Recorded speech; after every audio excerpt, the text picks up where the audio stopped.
Good morning. How's everybody this morning? Good. Look at this beautiful array of people. Yeah. And who has the halo over her head? Right, that little ray of sunshine just emanating from her head. I think we actually have one that doesn't have that like spotlight on the top of your head. So we'll make sure that everybody gets a copy of this picture, and maybe we'll have another one or two that we take along the way. So good morning, good morning, good morning. Nice to see you this morning. And Scott isn't in flannel this morning. He's taking a chance that it's going to be a little bit warmer. Yeah? I don't see any blankets down here just yet. So oh, that's okay. Okay, Cindy's got her blanket. Good, good, good. Okay, well, today is a day that we're going to spend with a concentration on branding and marketing. Do we have any people who come out of marketing and branding in particular? Cindy, you do. Okay, and Steph. Jump in, because you've all got, some specific things that you may want to add to all of this as well, which we appreciate. But a couple of things. Your most valuable asset is how you are known to your customers, which is your brand. Absolutely. And the aim of marketing is to understand that customer so well that, and this is one of the things that we do at Virtuoso for sure, is so well that the product and service fits him and really kind of sells itself. So yeah, absolutely, absolutely. But as usual, Jay's got some ice breaking. Not yet. Nope, we're not doing an icebreaker yet. Oh, that's right, not yet. Yeah. We've got some unfinished business from yesterday. Yeah. We have our quiz from yesterday that we want to finish up here. That's right. So this is basically the process. What I want you to do is try and do this without your notebook first. Yeah. Label the steps of the process and put in one action item that goes along with that specific step in the process. Like good questions or questioning. That. Mm-hmm.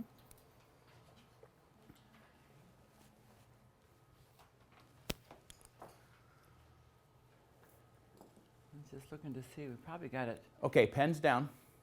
I'm kidding. Wow. It's so authoritative. I know. That's right. Jay, you said one question for each section? One item, whether it's a good question, something that's something backstage. Something about that specific step.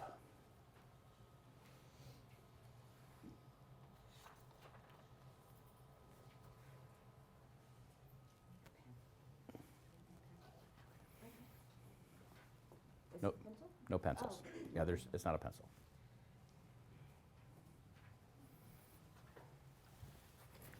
If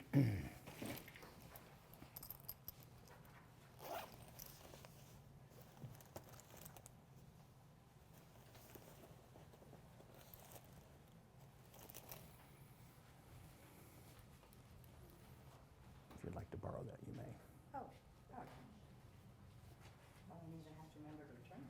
I'll remember for you to return it.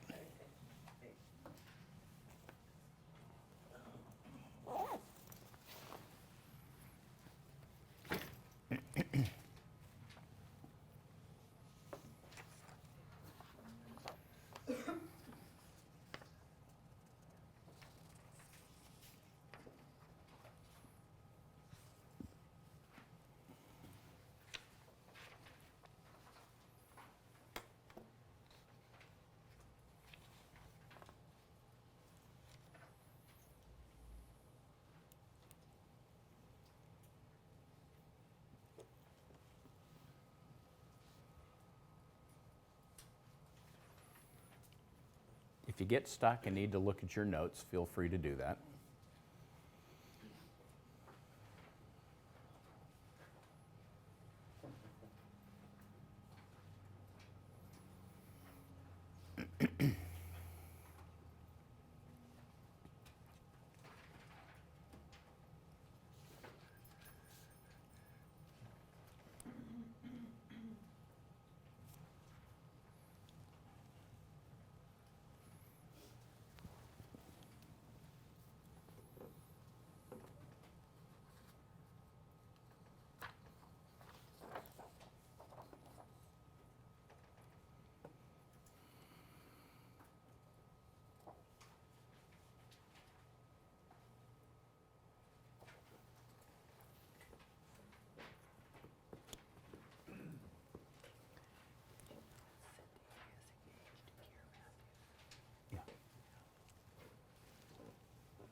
Got another minute?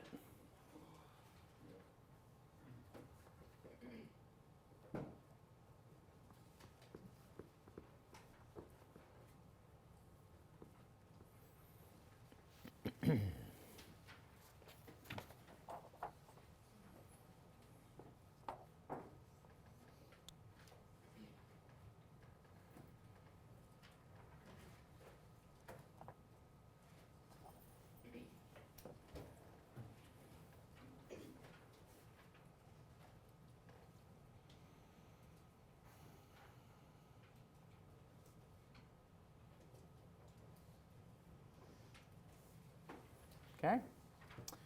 All right, let's, so Lori, give me stage one.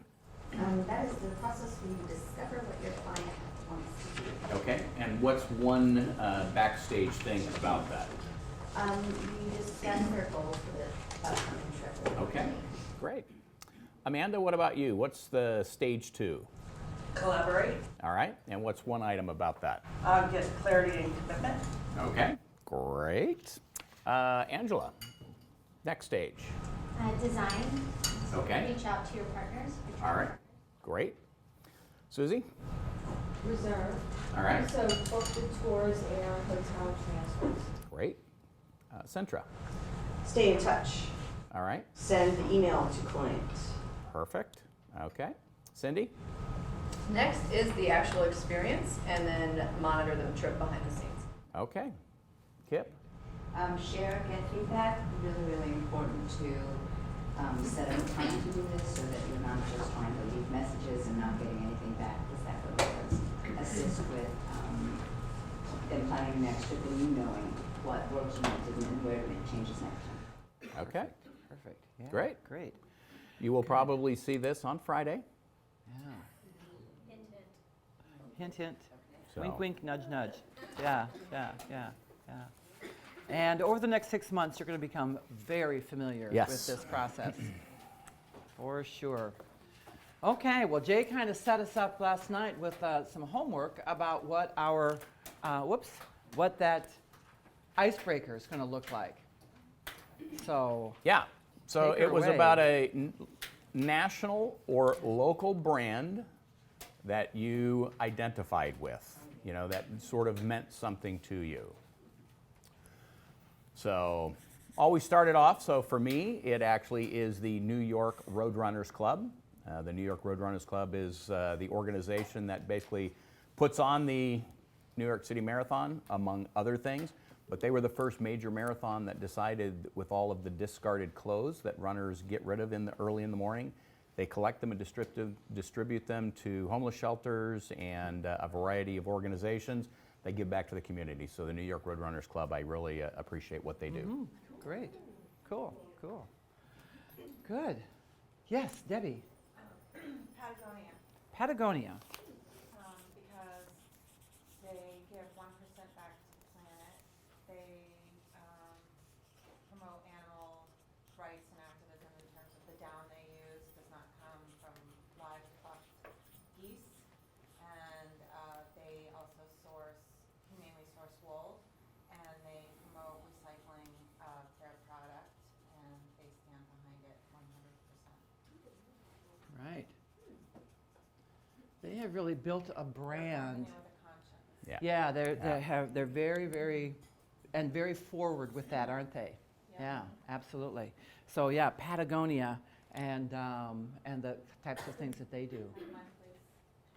There you go. Absolutely, absolutely. Who else? Yeah, Nora. I was actually thinking of this preparing for the trip. Dove. Dove. Okay. If you've ever caught one of their special commercials and videos they do a lot for women's body image, especially younger women. And Right. menstruation. You know, they don't have to do that, and so even though it's just a deodorant purchase, Yeah. They have a major campaign that they have done over the years, haven't they? About women come in all shapes and sizes, and all this sort of chatter out there that people need to look a certain way is not true. Yeah, it is. Yeah, great. So they're standing up for it. Yeah. Chick-fil-A. Chick-fil-A. Okay, what is? Chick-fil-A always has, to me, excellent customer service. When you go through the drive-through, it's bing, bing, bing, bing, bing, bing. You know, you're not sitting around waiting, and they always have the food ready, and everything is good to go. And fun fact, the Chick-fil-A sauce was actually started in Fredericksburg, Virginia.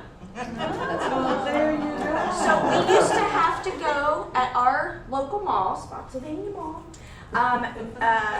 Mr. Fleming used to make it in this big vat, and you could only get it if you would go to the little pump with your little cup, and you could get the Chick-fil-A sauce. People started bringing Tupperware and taking it to the pump and pumping their own Chick-fil-A sauce. So then they had to move the pumps to the back, so we couldn't pump our own Chick-fil-A. And she's still upset about it. Clearly, she's upset about it. Right. Now we know where Fredericksburg, Virginia gets its fame. Is good old Chick-fil-A. Okay, so great service and a Virginia-born sauce. Yeah, got it. Yeah, who else? Yeah, Ashanda. I have a visual aid that I brought down. Last night I was thinking about what you asked us to think about, and looking around, I looked on the nightstand and I thought, oh my gosh, I'm glad I brought my other bottle because I did run out, right? And then I thought, I love this brand. And look, I'm going to use this because it's a company called Pour Le Monde. And they I'll be able to spell that. Pour Le Monde, yeah, they. You might want to tell Helen how to spell it. Yeah, and they really are a very clean, sustainable perfumer. You know, that they focus on trying to bring perfumes to women primarily that are non-toxic and that are healthy and that don't come in at $300 an ounce. You know, they're, I believe they're pretty much affordable. Yeah. Okay, and all of those things resonate. Yeah. Yeah, cool. Very cool. I love it. Yeah, Brianna. Apple. Okay. Sweet and innovative, they're easy to kind of see that that's what it is. Right. Okay. So their innovation and clarity of their image, clarity of their brand image. And then the fact that like they didn't have the word apple, but rather like the symbol. Uh-huh. I think that is just different as well. Instead of like all the names where like you have to be able to read it in English, like you see that Right. symbol anywhere in the world. And Do you know what it is? exactly what it is. That's right. That's very true. That's very true. Yeah. Yeah. Kind of went Heather. whole opposite of Louis Vuitton. Louis Vuitton. Mm-hmm. It just speaks to like luxury and quality. Everybody knows the LV, like it just. Did you know that this symbol on the bag is actually inspired by Doge's Palace? I did not. Inspired by who?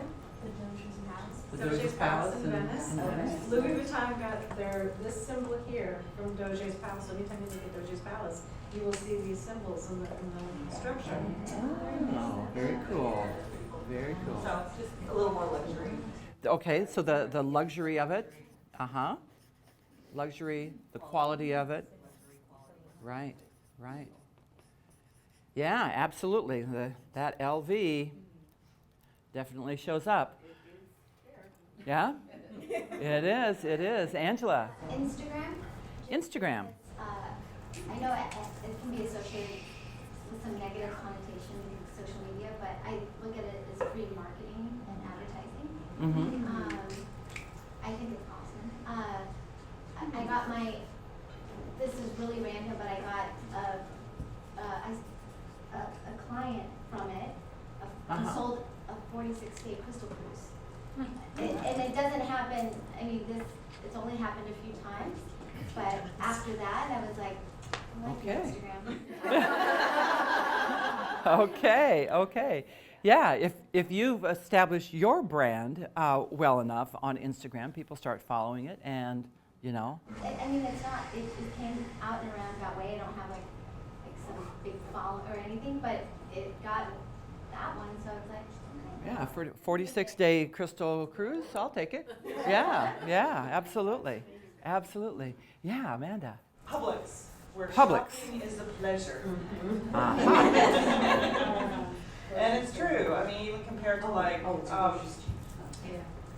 our big competitors Winn-Dixie, which is just horrible. But it's consistent, it's clean, it's, the customer service is tremendous. It's, no matter where I am, if I walk into a Publix, I have the exact same experience, and it makes grocery shopping less annoying.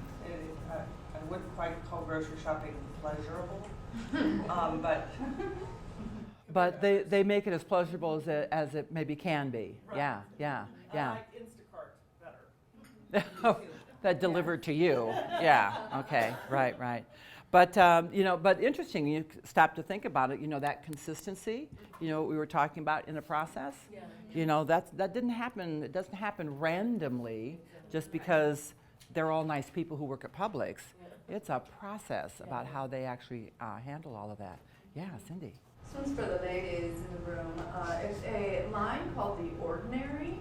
Oh, So it is, I love them. They do a lot of, I call them potions, but every face cream, everything you can imagine. Glass bottles only, so they eliminate as much plastic as they possibly can. It's all vegan, it's all cruelty free. And your hyaluronic acid that everybody else is charging $48 for is $9. Everything is really inexpensive. It's at Sephora, but they won't pay the charge to have the retail shelves, so you can only get it online, which is one way that they keep the product price low. But it's consistent. They unapologetically will not stray from their mission and values, and they grew very organically, and now have created this cult-like following. Very interesting. There's a lot. Start to think about where some of these decisions are coming from. That we're identifying here. Well, not even a bias, but let's just look at it in terms of it's vegan, it's glass bottles, it's the affordability that makes it available to to a larger swath of people, and but yet still high quality. Very interesting. Very interesting. Who else? Yeah, Yadi. Nat Geo. Nat Geo. Yeah. I love how over the years they've evolved into these wonderful educational, it doesn't matter whether you're a kid, you're an adult, they just keep expanding, and I mean, everyone in the world, you even see the symbol and Yeah. So I just love it because, I mean, the sustainability from what they do and at the same time everything that they teach. You brought up a good point with this symbol. It's a yellow rectangle. Yeah. But it is so iconic. It's like the apple. It's like apple, exactly. Yellow rectangle and everyone. Well, and how they go from education, books to magazines to, yeah. their channel is just wonderful. So, Right. And kids can grow up on that. I know. Yeah. They love it. Exactly. So that kind of education for all, they've never strayed from that. Never strayed from it. Not that they haven't made, How many actually kind of started their travel wanderings by watching National Geographic Channel, or maybe your grandparents had the magazine, something like that, and page through. It's like, oh my gosh, Yeah, absolutely. Yeah, Susie. Netflix. You think about how they started, with ordering. We started with ordering the discs, Right. coming to the house, and they really changed, like our kids' generation, because the kids, you crave information or just shows, and that they cover all different types of topics, and you can, and they're accessible. You can watch it anytime on your computer, and there could be things, really cool documentaries that'll teach you things, to travel things, to just, fun, mindless shows. Yeah, absolutely. And everyone knows that, everyone recognizes. Yeah, and true of probably many of them, but definitely true with Netflix. When you think about how they've had to adapt to the technologies, the distribution, now it's all streaming, and quite different from. They would have gone out of business. I was gonna say they Yeah. stay relevant. They stayed Yeah. relevant. So they- Stayed relevant. And the other ones, there's a lot of copycats, because now Apple's coming, They started. just, They just started it. Yep. And then there's Amazon Prime, but, Mhm. but, Disney's starting to. but if you look, it's like everyone's go-to is Netflix. Yes. Which was another great, Amazon Prime. It is, but Amazon Yeah. Prime is different than Netflix. Netflix, you could be on your tablet, on your phone, on your computer, start watching it and stop. So I can stop on my phone, start on the computer, and it knows where you are. Amazon Prime doesn't. The other thing about Netflix, just, I don't know if people know this, but it's abroad. It works in all the other countries. So here we are in Spain, and my friends are like, vamos a mirar Netflix. You have Netflix here? Okay. And you can pick it up anywhere. So That's great, because Amazon Prime will not. Yes, you can choose your language, you can choose English, audio, English subtitles, and then whatever country you're in, they have it That's in really, really the country, the host I country. didn't know that. Yeah, I didn't know that. So you But can check. not Yeah, but the your programs are kind of better. account. So if you, like, let's say So the you're in friends don't Spain. have No, I you use my access, account. you should I access my account. Yeah, so you can get the content from the country you're in, and you can access your own account. That's Again, on your great. tablet, on your phone. Amazon Prime doesn't do it, and neither does Apple. It's really tight. Yeah. But Netflix- So think about what's happening right here, okay? In this enthusiastic, oh my God, it does this and it does this and it does this and it does this. Remember when we talked yesterday about, or whenever it was, yesterday, about the unique process and about how one of the things that stands out about that is that people are enthusiastically telling each other, about this phenomena, whatever it was. This whole issue around Netflix. Oh, it does this, and it does this, and it does this, and it does this. That tells you that something special is going on there. Yeah. So I love it. I love it. I love it. I didn't know it was. I didn't know that it was a worldwide thing. Last year it wasn't. Right, okay. Yeah, and this year it is. Yeah. Yeah. Yeah. Yeah. Cool.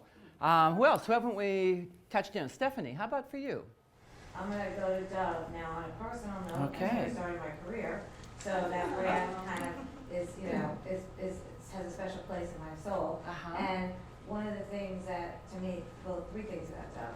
One is, when I started my career there, they had a medical program, a medical agency dedicated to them, that they would deal with dermatologists and pediatricians more than anything, to teach new mothers about the benefits of skincare. And I was just impressed with not just the general, advertising you see to women, but the specialty programs that they did in addition.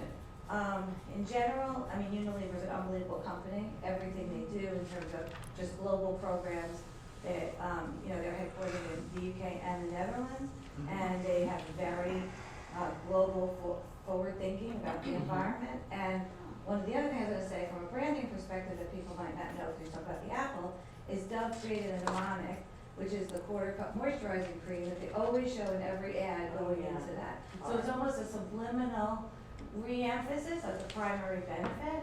So there's something going on in each of those ads that people may not, but it's in there, and it was always when we worked with the agency, you had to make sure you get the shot in, and no matter what, you had to be within a certain time. Show But that they will little. not give that up.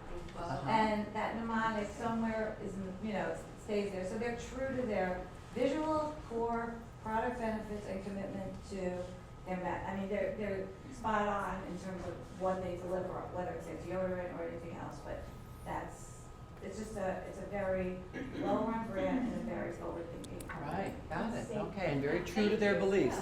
Yeah, I love it. Yeah. Who knew? Who knew? Who knew? Let's see, Brenda. Correct. It's a luxury natural skincare brand. And it's called what? Perez. Oh, K-O-R-R-E-S. Yeah. K-O-R-R-E-S. Is that Miranda Kerr's line? No, she's different. She's different? This is actually a Greek, it started out at a Greek apothecary.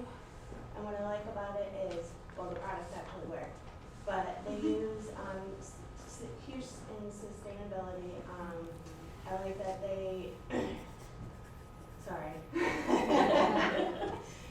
They, plants that have grown in Greece they use, and these plants have been around for a zillion years. Thousands of years. It's, it can't be destroyed by any of the weather that they've had. But also everything in their line is vegan except for 4 products. The 4 products is vegetarian. The water that they use in their ingredients is 4 times more sterile than an IV drip in the hospital. I also like that they give back to everywhere. They do schools for the poor. The big one that they do too is the saying, if you give a man a fish, they eat for a day. If you teach a man to fish, they'll eat for a lifetime. They do that with ex-convicts. They teach them how to farm the lands and graze. And then the other thing too is if you use one of those French press in coffee, this is just an example. If you use that, and what do you have left? The coffee grounds. They'll deliver that back to the farmer to reuse again. Or compost. So there's never any waste. Got it. Can I ask a question? Is it more expensive, the products, than the competitive products? There's really not because natural tends to be a little bit high price to begin with, because it's kind of new to the front market. But I think there's brands that are much more. But they're not like Lumiere, they're not ridiculously priced. Right, You know, exactly. or priced out, they don't price out. So accessible in the pricing. I think of Clarence skincare. That's more expensive than this brand. Yeah. So, Interesting. where do you buy it? It's hard. It's kind of hard buy because they don't want it to be oversaturated. What happened was it was bought by a huge conglomerate, and then they kind of ran it in the ground, and then the owner bought it back. So now he pulled it out from mass saturation. So now it's. I get it as Sephora, but. But you have to kind of know about it, and so its reputation is built, a little more organically as well. Yeah, interesting. Yeah. Okay. Great. I love it. Yeah. How about for you, Scott? A local brand I like is called Blue Bottle Coffee. Yes, Blue Bottle Coffee. Yes, I do. Oh, okay. And I like it because they're very committed to fresh roasted coffee, so that the date's stamped on any bag of beans that you buy. And they never sell coffee that's more than 3 or 4 days since it's been roasted. Coffee, there's so many, like a commodity, like you were It's a saying, commodity, that right. Everybody's got their different spin, and this is a local company that began from a guy that started roasting his own beans like on cookie sheets, and his friends talked him into, they wanted to buy it, and so he began actually roasting it, and it began to spread because. And he's been bought out. Oh, really? I didn't Yes. know that. Oh, dear. Part of a major corporation. Oh. Is it that Starbucks? Humble beginning, I didn't know that. Yeah. Okay. They're staying true to their brand if you didn't know they were. Yeah. Oh, they're part of Stumptown. Oh, okay. Yeah. Oh, interesting. Okay, so fresh, and that's a San Francisco brand. Let's see, yes, yeah, here we go. Blue Bottle. Blue Bottle's based out of San Francisco. Lee Valley Tools, okay. Hey, y'all. Like hammers? know a lot about this right now. Guys, hang on, you guys. Hang on. Yep. This is a company that was started in Ottawa. This fellow at 75 years old, who was a wood carver, woodworker, had a garage full of all these amazing tools he would order from around the world, and joined a number of woodworking clubs, and other people started to use his tools. So he grew and grew and grew, and I think at like 92, there's a massive company in Ottawa. They ship around the world, and they have not just woodworking tools, but beautiful like Japanese scissors and things that you will not find anywhere else in their catalog. Yeah, it's so cool. So yeah, it's amazing. There you go. There's a Christmas present. Lee Valley Tools out of Ottawa. Out of Ottawa, yeah. So they have like 3 or 4, football size warehouses now. Their customer service is amazing. Yeah. It's mostly retired people who work there. And it's a fabulous brand. Yeah. Yeah, I love it. And a great story, 75, and now he's 95 and whatever, and all these retirees. Yeah, and just, Yeah. people just encouraging him. Right. And he was, I don't think I can do this. And yeah. Based on his passion around it. Yep, absolutely. I love it. That's a great example. Yeah, Kip. So not to repeat some of the things that are on there, I love to cook and bake. And one of the things that is my go-to, and all my friends will tell you, just ask Kip about this. It's Cooks Illustrated. Cooks Illustrated. Oh, I'm with you on that. Yeah. And I'll explain just really quickly why I chose that. And I don't know about their corporate policies. I don't know if they give back. I don't know anything about that stuff. But what I know is they start with what is a best recipe from somewhere. Right. And then they've got a continual feedback loop. And they listen to customer feedback. And you come up with best recipes. And then they go back from something they've done a few years ago, and they do it again, and they use new ingredients, and they take things from other countries and they tweak them so that they're usable in the United States. And for me, their expansion into equipment and books and TV and available on tablets, and you can pick up a recipe list while you're shopping is just absolutely fabulous. So for me, it expands my thinking. It also has that wonderful feedback loop, which I think is so important, especially in a business like this is, where you're going to want to tweak things, you're going to make mistakes, you're going to learn, you're going to keep doing better, and eventually you come up with something that's pretty amazing. Right. Yeah. I love it. Yeah. Do you get feedback like from other home cooks or whatever, like yourself? Like, can you see any response? But it doesn't come directly from, in other words, you can. But you can see it on the recipes. Oh, that's really section under cool. comments, and not only do people write in who have made the recipes, Yeah. they have their own tweaks in there, but people from Cooks Illustrated or Cooks Country actually have feedback as well, so they respond to the comment. Right. So I mean, it really that's is a really very great. interactive process. Yeah. And you realize that cooking is one thing, baking is something else, and they do keep them separate for, I think, important reasons. Yeah. One's much more chemistry than the other. Yeah. And But it's very technical, like some No, of it them are really more isn't. complicated, Yeah. so they really Some break are, it down yeah. and teach, Yeah. like Some the right are, yes, techniques. yes. I mean, yes, that's true. Some recipes are very complicated. My experience is there are things that I will make and I'll go, this is just too much work. Yeah. Right? I mean, I make chocolate chip cookies that I think are fabulous, but they've come up with at least 5 different, the new and the best. Well, I don't want the new and the best one because I think it's too many steps. I've made it, I've given it to people to try. I'm sort of famous in my neighborhood. I bake all the time, and I don't want to eat it. And Scott doesn't like sweet things, so I give it to all my neighbors, and everybody's my test kitchen. So Hello, she didn't bring any here, did she?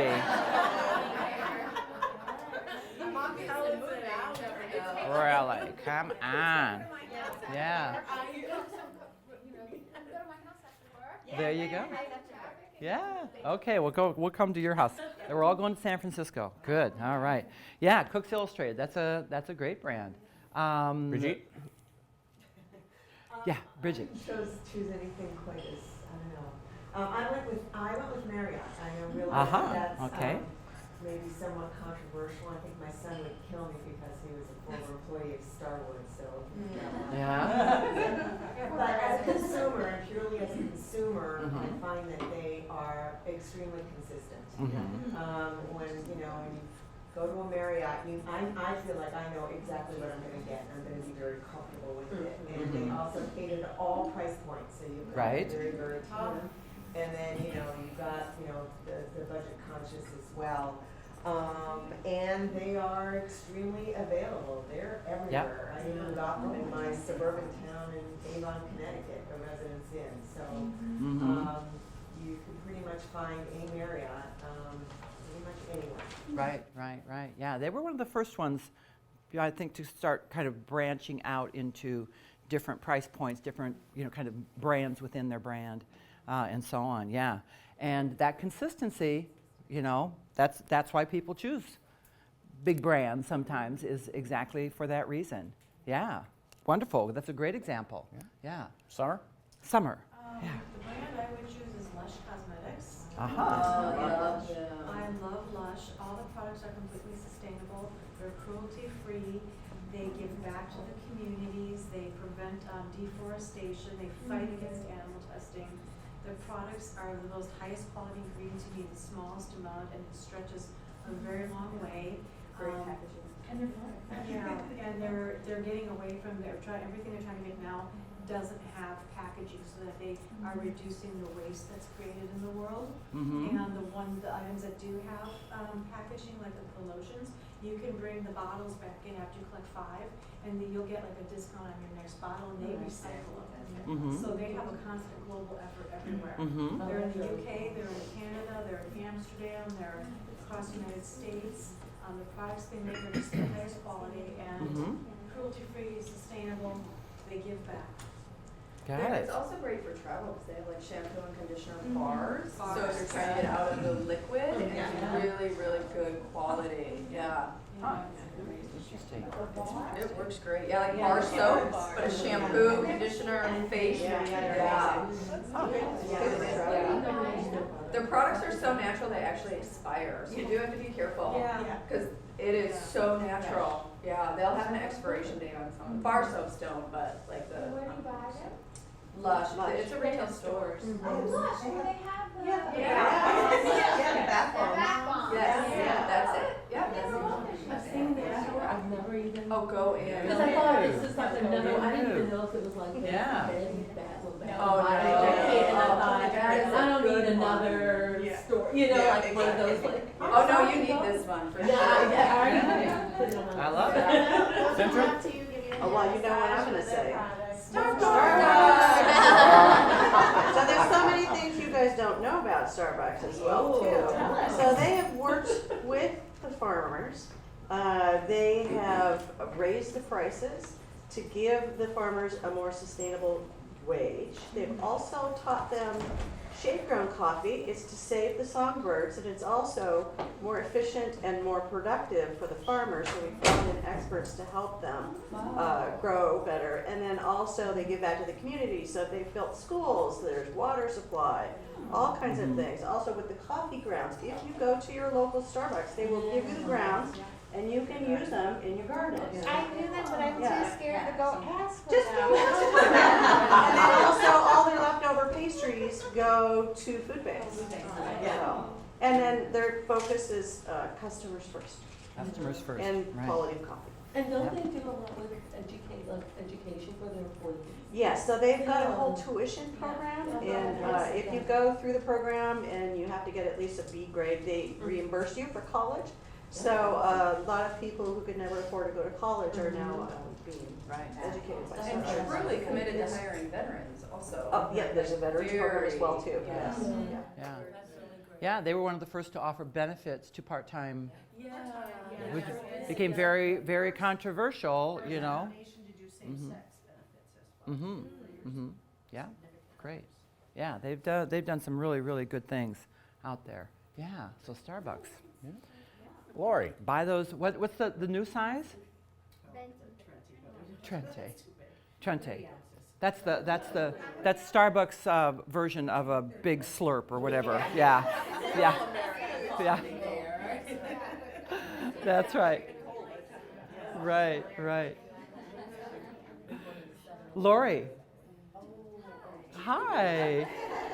Hi, Lori. So I thought about it, and I actually didn't know this was like a completely for-profit discussion. No, it doesn't. Not at all. It has been, but it doesn't need to be. I have brand loyalty, but typically it's because of service and quality, but no other real conviction. So I'm going to talk about Bailing Out Benji, which is an organization that was started in Iowa. And I respect the girl so much. She was 18 years old, went into a local pet shop in Ames, and she saw puppies being sold, right? And she thought, something's wrong with this. So she, being like the little girl that she is, asked the owner, where did these puppies come from? He said, well, I'll take you and show you. He took her to a puppy mill.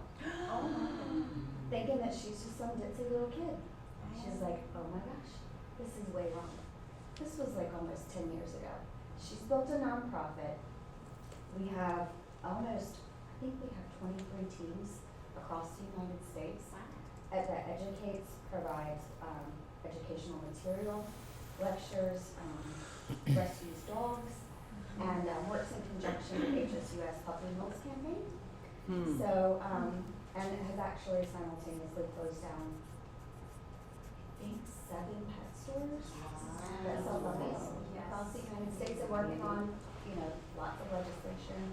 But it was this one girl, one girl that actually lived in a car. Wow. I hope she doesn't live in a car anymore, does she? She does not, and she does not live in, but Yeah. she's been on lots of TV presentations. And Amanda to the Rescue recently, it was really cool. But, yeah, she ended up graduating from the University of Iowa. That's wonderful. Great story. She's just boots to the ground. Yeah. I love some of these young, passionate. Who's the young woman who spoke at the UN here recently? Greta. Just like, oh my gosh, yeah. Like, you're not going to be able to quiet these voices. Yeah. Who have seen. Wonderful. That's a great one. Yeah. Got anybody else here? One last one. Oh, Marlene. Well, I love Nat Geo, but I was thinking about Four Seasons. Beautiful. Just because I'm not saying that they have the best hotels in the world, but they definitely know what luxury hotels business is, and they do have a real philosophy, a real process behind the brand called the Golden Rule. Right. So when you get hired, you actually go through a long training process that takes several months, and you learn what it is. To sum up, it is basically treat your clients the way you would like to be treated. Pretty simple philosophy, isn't it? Yeah. Wonderful. And again, the consistency that you're going to find by and large throughout the entire Four Seasons brand, and incredible. Were you with Four Seasons at one point? Yeah. Okay. That deep training that they do. Yeah. That's wonderful. Great. We got everybody? I think so. What do you see as some of the things that are kind of consistent in here? Some of the things that are trending in all of the things that we've been talking about, Bridget? A lot of sustainability. Right. Yeah, a lot of environmental. Yeah, quality. That's another one that's here. Education shows up throughout. The consistency. Yep. I'm trying to find a consistent. Where have I got consistency somewhere? You put it on Publix. Yeah, there we go. The other Right. thing I think is most of these companies pay close attention to what their consumers are saying and Right. react to those with appropriate changes. And I know so many companies don't do that, that it's really lovely to know that there are many that do. Listening to their customers. Yeah. Innovation. Innovation. Write it down, but a lot of these are Very innovative. They've been kind of first in class, or have taken things to a whole new level. and change with the times. Change with the times. Yeah. Somebody else said something over here. I said brand awareness. Brand awareness. So all of them. Logos and just everything. Right. Exactly. So it runs all the way through. We may recognize it quickly based on the logo, but that logo actually stands for, the planet and humane resources and sustainability and quality and consistency and education and listening to their customers and freshness and all of the accessibility. It runs all the way through, which is why we're all identifying these things, because they're not like, oh well, every once in a while you'll get a good Marriott, If you're lucky, you'll find a good Four Seasons, and Blue Bottle. Well, sometimes it's good and sometimes it's not so good. Depends on the store. It's very consistent all the way through. Yeah. I think it's important to recognize the personal connection that consumers have to Yes. the brand. Right. And understanding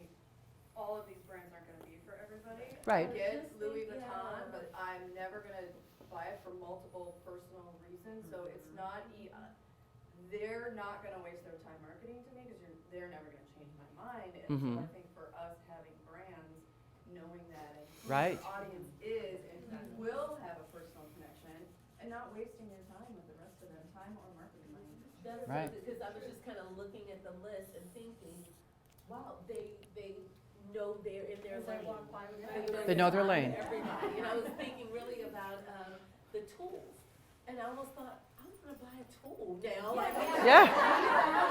like, That's right. What can I get? A little hammer or something? I don't know. What am I gonna do?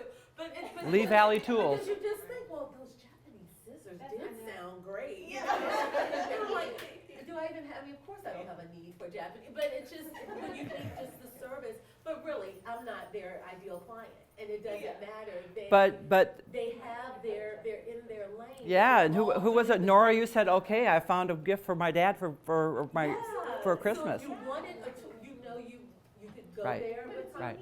Yeah, exactly. Right. Some of these obviously are big name brands, but many of them, like Lee Valley Tools or maybe Blue Bottle Coffee or Corez, are maybe names that you've not heard of before, and that's very word of mouth. You know, so that messaging is getting out that way. But it's also because we trust who is actually saying, "Ooh, these guys are great." Yeah. So there's a lot of things going on here when we think about just these brands that you guys have identified. Yeah, Kip. Just one of the things that strikes me listening to people comment on some of the things that really call to them, and that is that hearing from people who have actually worked for those companies Yeah. and believe that is exactly how those companies operate, Mhm. and it's true and it's actual, and Right. not only do they believe it as they work for these companies, but Mhm. the public is beginning to see them in a different way. Yes. And I think that's really Yeah, absolutely. So we got some a good start to our day about branding and marketing. Yesterday we talked. We set a huge groundwork for the work that you're going to be doing, talking about positioning our value. And you start thinking about, how did these people start positioning their value? You are always aware. You're very aware of the message, the value message that all of these companies over here bring to the table. The kinds of, and stop to think about, what are the practices? What's the methodology? What are the skills, the education, that backstage of Dove, the backstage of Publix, the backstage of Blue Bottle Coffee? None of that happens by mistake. And that consistency to their practice and their process is huge. We had the opportunity, I heard several of you have commented on listening to Amanda's call with Mr. Chatterbox, and his hut-to-hut hiking out there. And the truth is, that is how it works. You're going to have some who are chatties and some that you're going to have to dig things out. And then and yet even with Mr. Chatty, Amanda had to keep pulling out certain pieces of information in order to actually, accomplish what her goal was, which was to understand, talking about understanding your client, in order to perform for the result that she's looking for, which is, an exemplary, vacation for her clients. And then last night, we had a wonderful evening last night. Did you learn a little bit about Regent? Yes. Yeah. I'm going to start around here, just a little thank you. We can all just jot our names, maybe your agency, on there, and we'll send that to Adriana. There are a couple more of the handouts that she had that were left over, the travel planner and that wonderful comparison guide. I hope you all really had a good look at that. Yeah, absolutely. Those are for your use there. Yeah, and we're going to do an exercise on that somewhere in the 6 months coming up. You really have to look carefully and at what's included, what's not included, what's commissionable, what's not commissionable, what makes sense. When you start adding things up, whether it's on a tour, whether it's on a cruise, whether it's on an FIT, whatever it is, what really is involved here, and what are the overall expenses that people are going to be looking at? I'll guarantee you, there's a whole bunch of people who think Regent is completely out of their price point, until you start looking at, well, wait a minute, no bar tab, no shore excursions. That's exactly right. Because people don't think that. They think if they see Norwegian and they offer 4 free perks. Right. Well, what they don't realize or Norwegian will offer 4 free perks. They don't realize Norwegian marks up the price 47% before they do that special to cover the cost of the perks. Yeah, well, I don't know how they do their pricing, but and Norwegian has some really great attributes too in that premium marketplace, and they're the ones who do most of the advertising. The premium brand that tends to do most of the advertising because they're going for a larger mass market. So that's what people know, but they don't know what they don't know. And therein lies the opportunity for us as on the advisor side of things. So here we are again, being here, shaking our, and also, by the way, I think it's a little bit, the temperatures, we seem to have maybe found the right temperature in here. Anytime, if any of you need to get up, stretch, get out of your chair, and still be a part of it, please do. Don't feel like you have to sit right in your chair the whole time and move around a little bit. And one other thing, it's not unusual on day 3. You're all getting to know each other. You get really comfortable, but you're also getting a little chatty on the side. So try and stay to focus. Unless we're doing table groups. So that way, you're not disturbing others around you. Right, okay. So we have a big, the morning we're going to spend for the most part really talking branding and marketing. I think, isn't Marl coming in today at one point? Yeah, the Director of Sales. And we're going to get into your own marketing and give you the time to spend some time thinking about your brand, thinking about your marketing. And tonight, I hope you've all got fabulous dinner plans somewhere, or spa reservations. Anyone got a spa appointment? All right, Lori. Yes. 50% off of your services. Yes, absolutely. Okay, so our objectives today, to distinguish between branding and marketing. They are two different things. Communicating your own personal brand, how that might start looking like. Understanding the marketing resources that you have, both especially internally with Virtuoso. Begin to look at how do I start messaging this? So who's within my sphere of influence? Some of you have been in business for a while and you're kind of down that road, but some of you are just beginning to start thinking about who do I know out there. One of the things that is very important over here is that alignment of their brand. And your brand needs to be consistent with your agency, and that agency consistent with Virtuoso. Because who knows where people are coming in to interact with your brand. And begin to identify your ideal client and how you're going to market to them. We know that we're going to get people who just show up, like our brothers, or our neighbors, or our different members of our family that may or may not be our ideal client. So let's start to think, who is my ideal client at this point in time? And maybe then how do I message, how do I market out to that person? I'll get the other stuff anyway, but where am I identifying myself? So we want to start with an assessment, right? Self-assessment. Let's get our day 3 self-assessment out.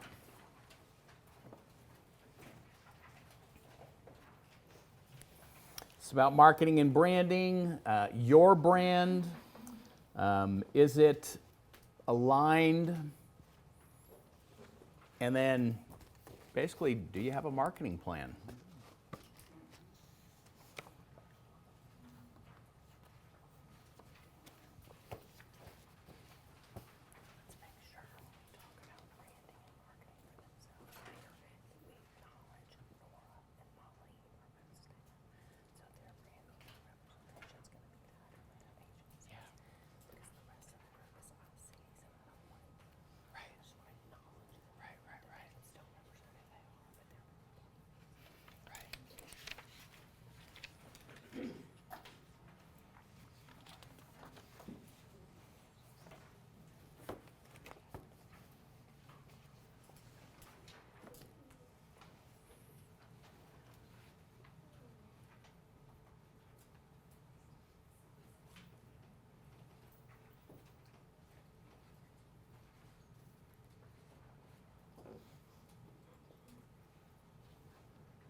Jay, you usually take this part of it.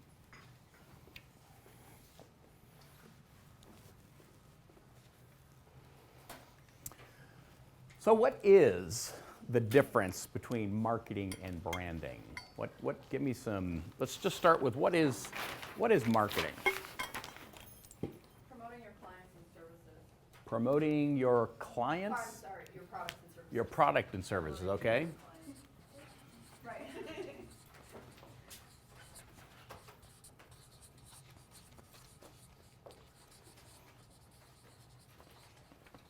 What else for marketing? Appealing to the public, Appealing to the public, okay. targeting the demographic,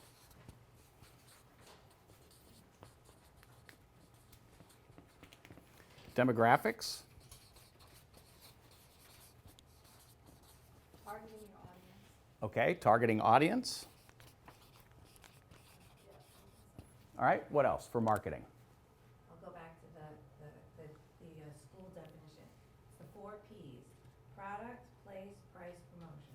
Okay, all right. We'll just put 4 Ps. All right, that's good. I mean, and really, marketing is about getting your message out, getting that communication about what you want to convey.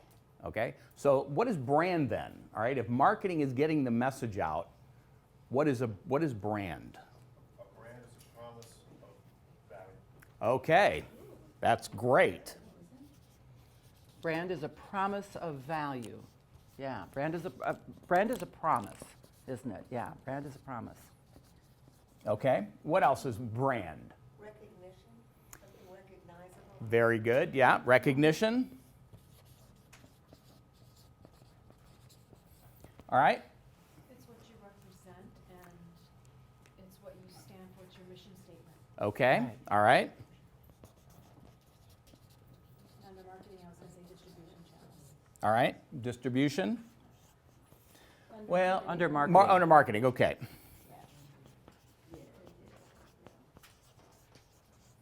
Okay. Reputation. Reputation, that's brand. So when we say reputation, who determines that? The consumers, your clients, they're the ones that determine that reputation. Yeah, okay. Yeah, That's when you good. When you look at all the brands that you guys were talking about, all of it had to do with their reputation, and that was in your eyes. Yeah. So, and your experiences with that brand. Yeah, absolutely. Mm-hmm. Mm-hmm. So we've already talked about some companies, but what about some marketing campaigns? Okay, so let's just talk about marketing right now, about what kind of campaigns you remember that sort of resonated with you? Anything. So what I remember is the cleanup with Perrier. Do you remember years ago that Perrier was tainted? No. No. Yeah, there was, in the early I kinda 90s, remember there that. was, Perrier was tainted. You know, Perrier comes from the springs and it's not, and it was written as one of the best marketing, like PR cleanup things, and so that's, and that has always resonated to Okay. me, the way they took this like horrible thing that could have just wiped them off the Yeah. map, and they came back with the marketing and Okay. the PR. All right. Positive. That was a Coke. Right. What kind of marketing? What? Okay. All right. I'd like to give Coke. the What world almost ruined Coke? New Coke. So here they have this amazing brand, you know, this marketing wonder that everybody recognized, and all of a sudden New Coke. I mean, New Coke doesn't even exist anymore. It's gone. It came and went. Yeah. Yeah. Well, they also got into water bottles, selling water bottles. Yeah. Dasani. Yeah. Dasani is a Coke product. Sure. Okay, Stephanie. Doritos has the best, I think. Doritos. The humor and the fact that they have a contest, well, they used to have the contest at the end of the Super Bowl, that you create your own commercial. Yeah. The Doritos can't, I mean. Yeah, they're good. That's Budweiser. yeah. Bud. Yeah. I love the five. Just do it. Yeah. Clydesdale, yeah. Oh, yeah, The Hangry. Yeah. Yeah. Yeah, Snickers. Progressive, yeah. Yeah. Yeah. Flow. I love Mayhem. Mayhem is another really good one, right? Yeah, State Farm, Mayhem, that's good. So, yeah. So these are all great campaigns, and it's something that whether it's unfortunately bad for, say, Coke, New Coke, but you remember it. I mean, and you're the one that's determining what that means to you. So it's not something that they're forcing, it's what you interpret and what it means to you. So even when you think about I don't know if anyone read this with Budweiser, there was a guy that was just hit at one of the games. He was holding two Budweisers at the baseball game, one in each hand. It's really interesting. He was hit in the chest, and they showed the timeline of the marketing that the Budweiser team put together. There was a shirt made for him. He called and reached out to them. Like, unbelievable. It was a commercial for him.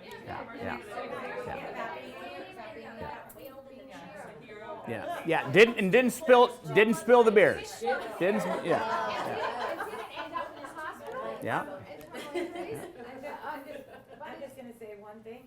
The problem with those kind, and again, this is just the caveat, is you think of Jared of Subway. You connect yourself, whether it's Right. Pro or Progressive or Carrot. I mean, this guy was not necessarily vetted. I'm just saying, Right. there's a dot, dot, dot. Sure. That Right. you always have to keep in mind. If you react, that's a great marketing opportunity, but if you tie it to a person, dot, dot, dot, you gotta be sure. Much like Verizon. Verizon was, can you hear me now? And now where is he? He's with Sprint. You know, that association. So, but many times, yeah. The question from a lot of branding people I was reading online is, was he vetted, and what do you, how much do you want to invest in? Right. But I just think when there's a human, there's like a human connection. Sure. It just, that's what people crave now, especially with younger people. It puts a face on it. It does. Is really what it does. Right. So These big yeah. marketing campaigns. Yeah. I came across something on one of my news feeds here about what is marketing, and it kind of brought it a little bit closer to home for me as well, that if you need to persuade somebody then to take some sort of action, you're marketing. If you need to persuade somebody to take some sort of action, you're marketing. If you're writing copy on your website, taking a selfie for social media, trying to talk your way out of a speeding ticket, you're marketing, okay? Because it goes beyond the advertising specifically to, to a broader kind of persuasive conversation. When somebody says, I don't do marketing, they probably mean that they don't spend money on ads. But we do, and advertising is part of marketing, but it isn't all that marketing is. It is definitely, how do I put a message out that is going to attract or that is going to cause an action from someone else out there. So is it action is marketing? So yeah, this idea of persuading someone to take action. Right. So and that's the marketing message. So when you're putting something on your website, or you look at the virtuoso marketing that we make available to you, all of that is looking to elicit some sort of an action. So is Dove. So is Nat Geo. So is Patagonia. Their messaging, their story is about eliciting action.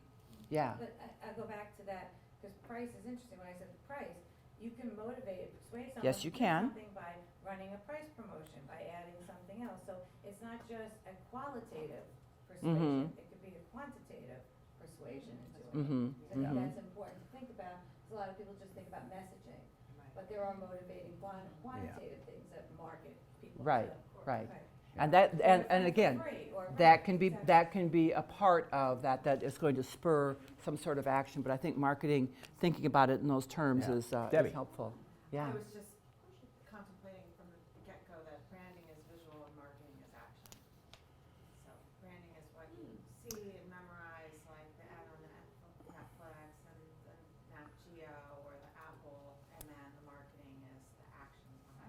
Yeah. Well, Or you could make an argument on that. Yeah. But branding, like the logo, that is actually marketing. It is about the message. So because remember what is branding? What are the things that you got over here Yeah. for branding? But wait, is the logo both? it is marketing. Really? Yeah. Yeah. Right. The brand is your value, what your community, what people interpret you to be. It symbolizes Yeah. that. Symbolism, right? What it symbolizes. Yeah, that's what your logo is. So sometimes a good way to think of it, I know it could sound confusing, and sometimes Yeah. one way to think of it is imagine the brand as if you were describing a person, like a personality, like if you personify something. Is that a good way to think about it? Yeah. Because it's I don't know, I'm trying to articulate it because I know where people are having trouble here. Right. So go ahead. So would you say marketing is, you have that marketing as a title, and then beneath that branding is a part of marketing, as is advertising? Yeah. But marketing is the headline. Marketing is the message. Yeah. Brand is your reputation. And marketing is all In of the the things that eyes get of the the message consumer. out. Anything that, symbolizes, but brand is the values. Yeah. Which is shaped by your consumer. That's right. Which is shaped by your consumer. Yeah. So we actually have a little video that really will help communicate this, okay? So we're going to look at that. Cindy, before we... We have another thank you card, because there's some long riders ahead, and this is full. Is there a second one we can now add on to? Are you like writing messages? Yeah, we're writing over there, they did, yeah. Oh, okay. Yes. I mean, I could Okay, let's go back to the listening. It was sign your name and your agency. No, Jay.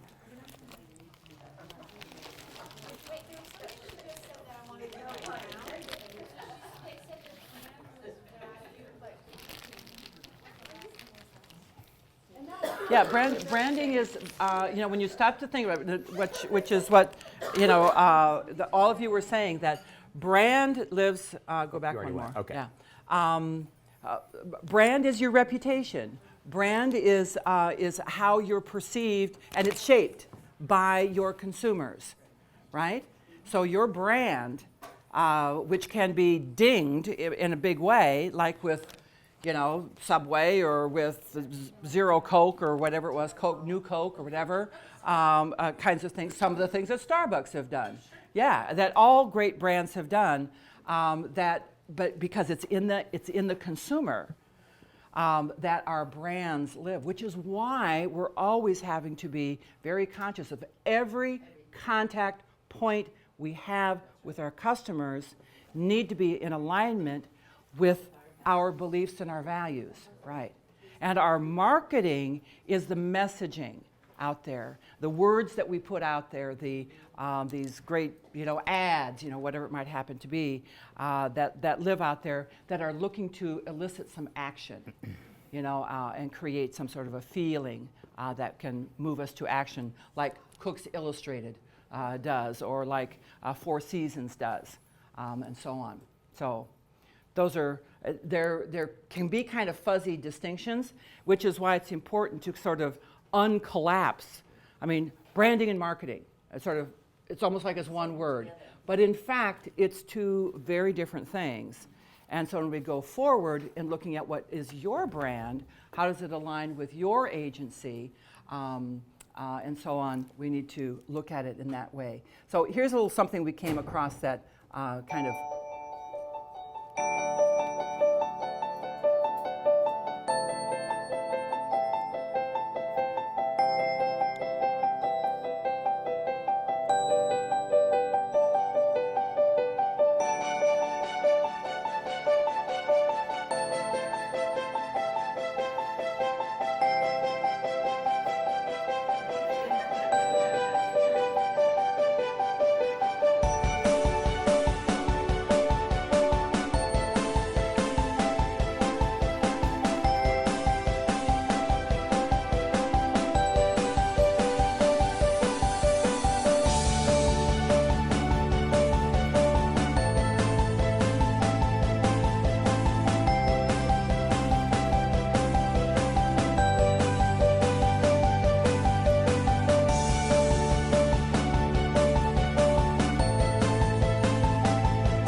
So as we kind of continue this conversation about brand and our personal brands, I want to really also make the distinction that although many of you are ICs in this room, there's also, who are my staff people? Nora and Melaine, that your brand as well, your reputation, obviously you are clearly very closely aligned to the agency in which you work. And so that brand for you, or personal branding for you, looks and feels just a little bit different. Yet our reputations and our consistency with that and in alignment with that is also very much what we're talking about here this morning. So because at the end of the day in our business, especially the way our business looks like these days, is around our reputations, our brands out there, and what it is that we're standing for, and who it is that we're aligning with. Whether it's your host agency, whether it's choosing a host agency or an agency because it's virtuoso. How many of you actually made a decision about who you're working with in part because you found out about the reputation of virtuoso? Yeah. So, or exclusively in some cases. So just as Jennifer was talking the other day that, that some of our partners out there will find different roles and different things that they'll be doing throughout the course of their career, just as I have over 40-some years in the business, from being a travel advisor to working with a hotel company to having my own a company for many years to working with Virtuoso. My brand of me keeps following me all the way through. So wherever we go, whatever kinds of situations we find ourselves in, this idea of personal brand is out there. So I want to give you just a couple little thoughts here on this. It is something that becomes kind of ubiquitous, this sort of brand this, brand that, blah, blah, blah, blah, blah, blah, blah. It has become a cliche, but here's the thing about cliches. There is truth. Somewhere deep inside of it, there is a truth in that very cliche. So as we kind of go after this today, let's kind of open our minds, have this little Zen moment of kind of the blank space here, and let go of some of the things that we've thought about, or brought into the room here about what brand is, and start thinking very seriously about what does this mean for me as a member of a remarkable agency, as you are building your own personal brands out there. Because the truth is, branding is very real out there. There's Mr. Bezos. Your brand is what other people say about you when you are not in the room. They're saying a lot about him. Yeah, they are. Well, they're saying a lot about him, both positively and negatively. And so his brand will survive. I was watching Frontline last night when I came back to the hotel, and it was all about artificial intelligence. It was a little like, whoa, what's happening out there. And Amazon was very much an integral part of that conversation, these huge companies out there. But the truth is, how many of you have an Amazon Prime account? How many of you have changed the way you shop based on Amazon? Not all of us, not all the time. Yes. Some of us are even starting to kind of react a little bit differently about it, questioning some of the things, like, how are all those boxes, being reused or whatever? So there's questions that come up along the way, but the truth is that brand out there has changed the world. And they just, my kids automatically go to Amazon before they would even think of going to the store. Yeah, so a whole new thing is happening out there. But when it comes to our brands, it is important to actually recognize that it is your reputation, and that can kind of have a bit of an uneven run sometimes. But I'm going to share with you 5 key ideas out here that are adapted from the work of a woman by the name of Megan Byro. And when it comes to our brand, the first one is, listen to Shakespeare. To thine own self be true, and it must follow as night the day, thou canst not then be false to any man. Love it. I love Shakespeare too. But this idea of being true to yourself, 9 little words out there. It isn't a fad. This isn't a passing fancy. Your brand will live most securely, just as those other ones have, based on being true to yourself, and being true to the values that you bring to the table.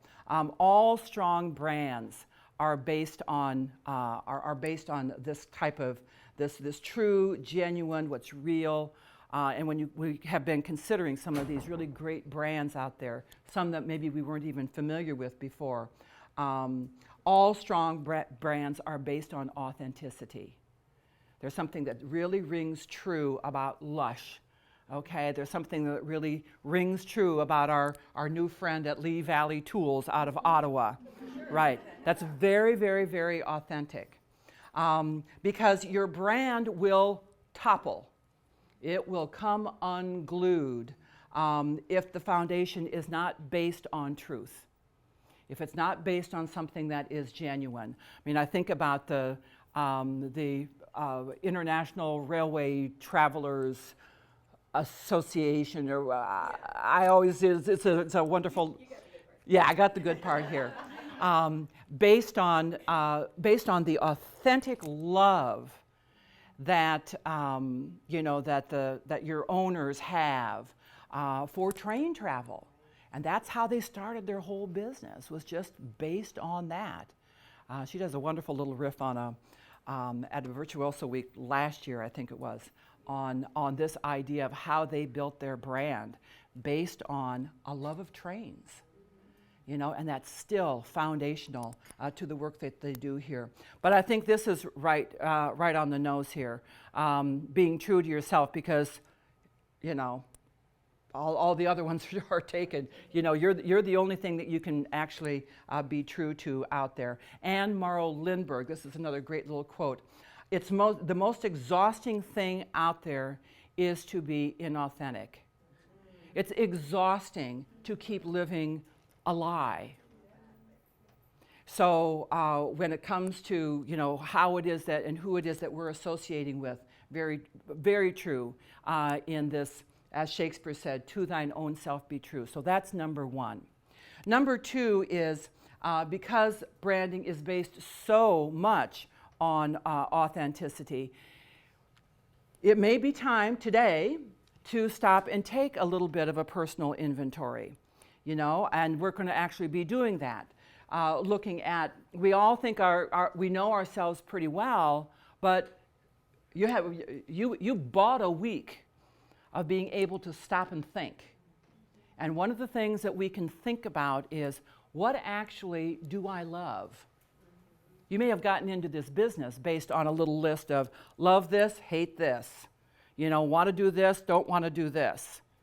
What is it that, on this personal inventory side of things, what are your strengths? What are your weaknesses out there? What are the things that really resonate for you? And a way to look at that is to look at what some of our superpowers are out there. These are great brands, okay? These are really great brands. Superheroes are kind of the ultimate brand out there. They are very impressive. They leave a mark. People are attracted to them, more so these days than ever before. And characters, I have no idea who they are. These two I know. Okay.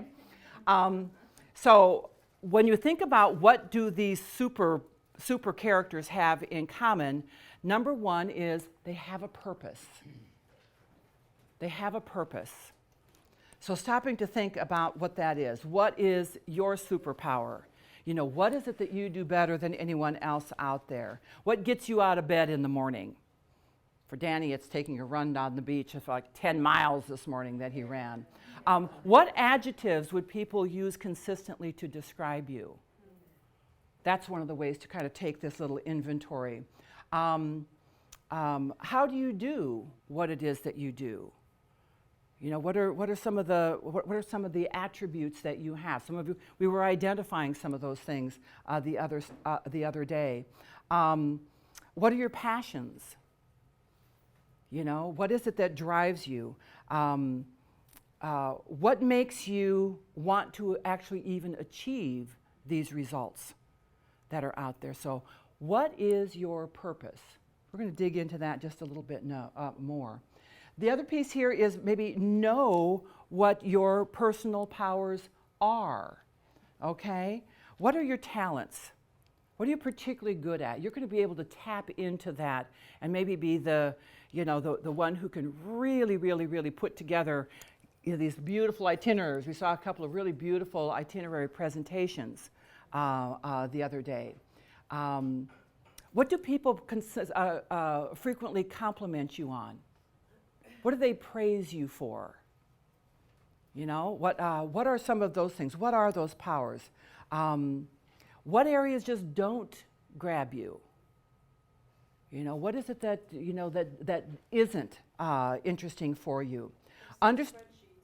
Spreadsheets, okay.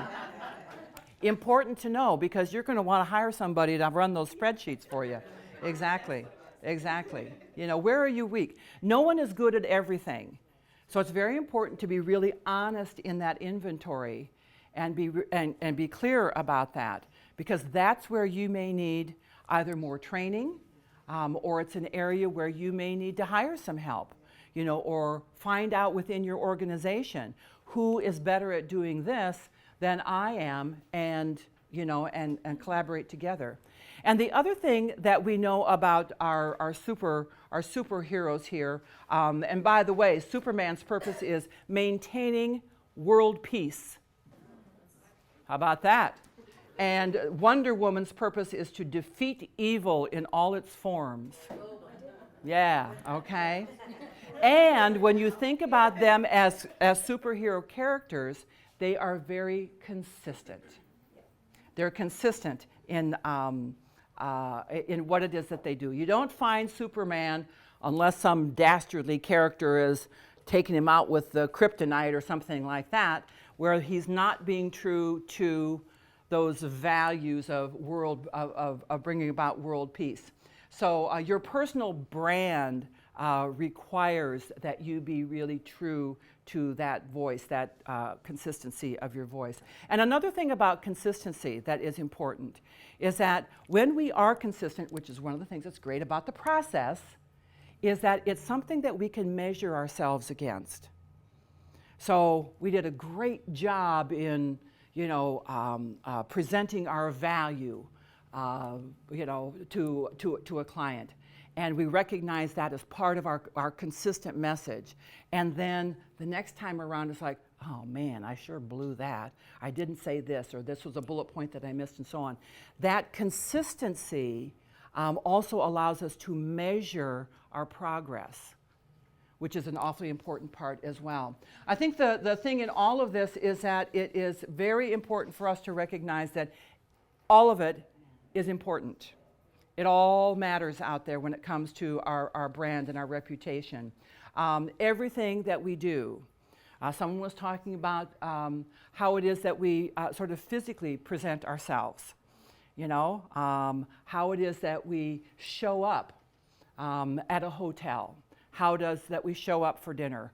How it is that we both physically as well as how it is that we are emotionally showing up. How many of you have ever had to kind of like do an adjustment, you know, on how it is that you're feeling in the morning? And it's like, can't go there, you know, gotta like shift gears and make, you know, that when you think about some of the things that you were talking about, you know, that are so important here, it all matters. How you handle a phone conversation, it all matters. You know, how it is that we pay attention to our clients, the questions that we ask. It all matters. Even your business card, right down to something like that. Your websites, all of that matters. If you're all about quality and elegance, and you got some flimsy little business card, okay, it all matters. So there's something very important on this front. And again, we sort of live in a society that almost encourages us to take on different personas and try to be something that we're not. To that own self be true. If you're an introvert, be an introvert. Embrace it. There's in a society that seems to elevate the extroverts. Okay, there is a wonderful little company that I've been following on Instagram, and it's called Introvert Travel. Yes. Yeah. They're amazing. Which I thought was really interesting. It's like, okay, the characteristics of an introvert are that they need time to recharge after being in social situations, need time to be quiet. And so he's built an entire company around being an introvert. Yes, absolutely. Lots of Yeah. white space in the itinerary. Yeah, Yes. absolutely. All of those things. Don't force yourself to be in somebody else's shoes. Be who you are. So taking that time to kind of take an inventory of yourself, especially as you're just beginning to build your brands, incredibly important here. And the other, that was number 3, be honest. And number 4 is don't over or undersell yourself.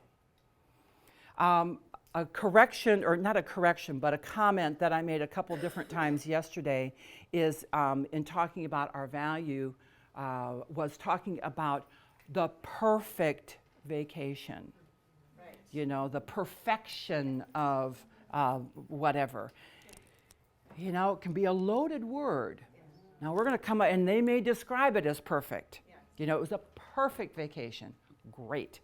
Promising perfection is a tough one, but maybe looking to always achieve the very best that's out there, or always with our eye towards perfection is something else again. So don't oversell and don't undersell. Too many times things are oversold, and we've seen that, and it's what it is that breaks down that trust when it comes to our brand. They've oversold themselves, and we're like, I don't think so. It hasn't. All of the lines have not disappeared. Okay? As much as I try, they have not disappeared. So,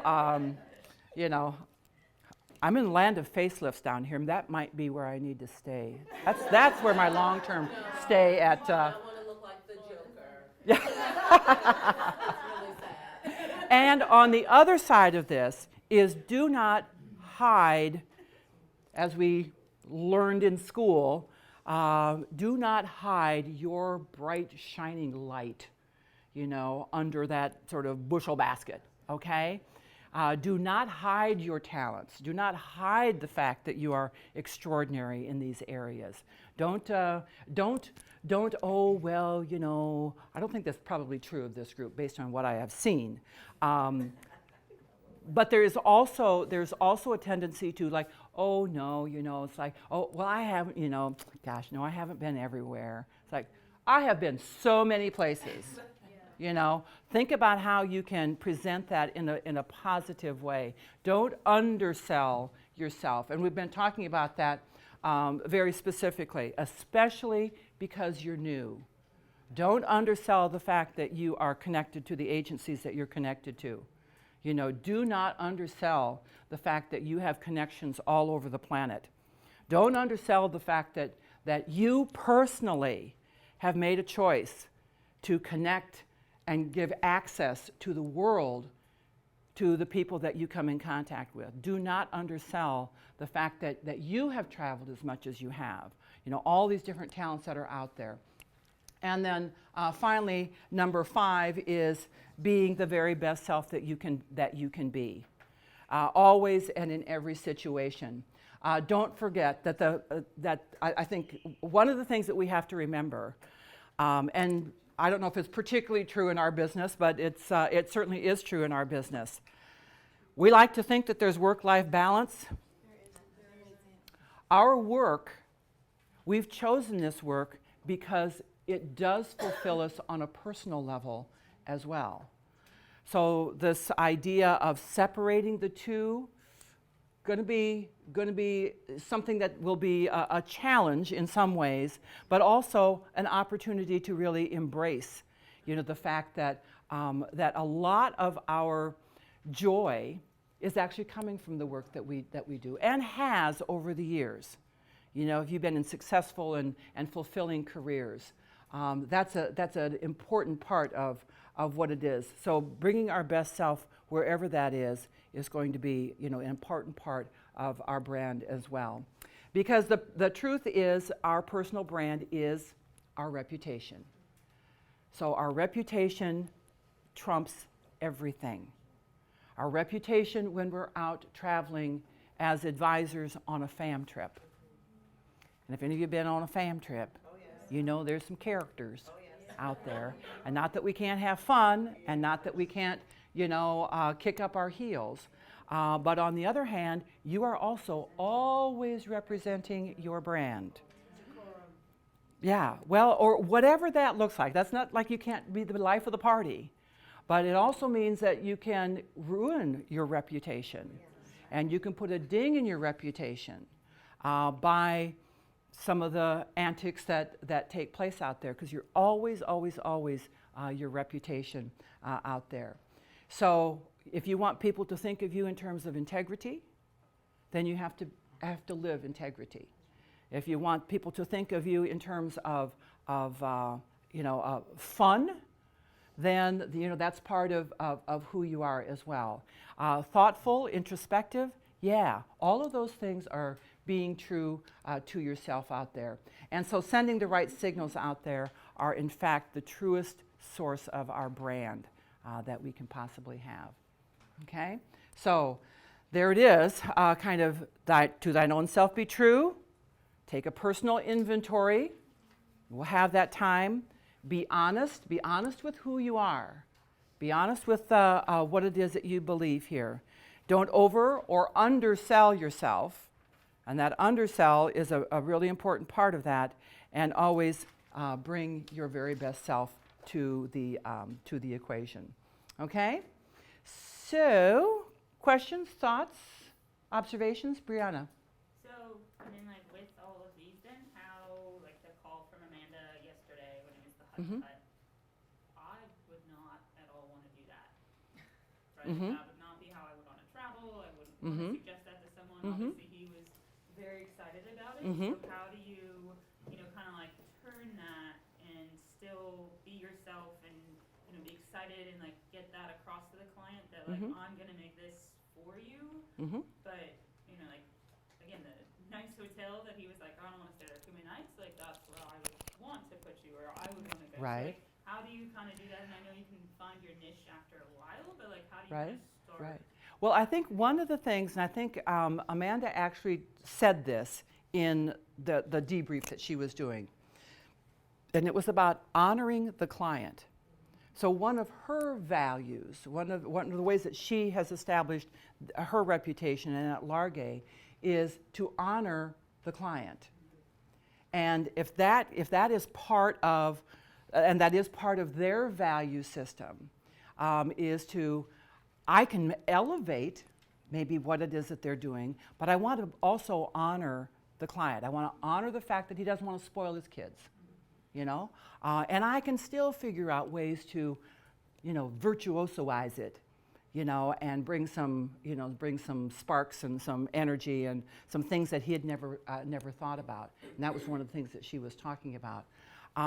If one of your values is in terms of creativity, how do you bring creativity to hut hiking? How do you do that? So it isn't maybe necessarily what they want, even if, you know, and my always kind of disparaging is like the cheap, all-inclusive honeymoon, you know, place down at the beach. But how do you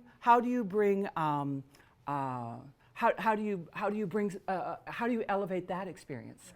Which you can, you know. But honoring what it is that is important to our client is maybe the number one.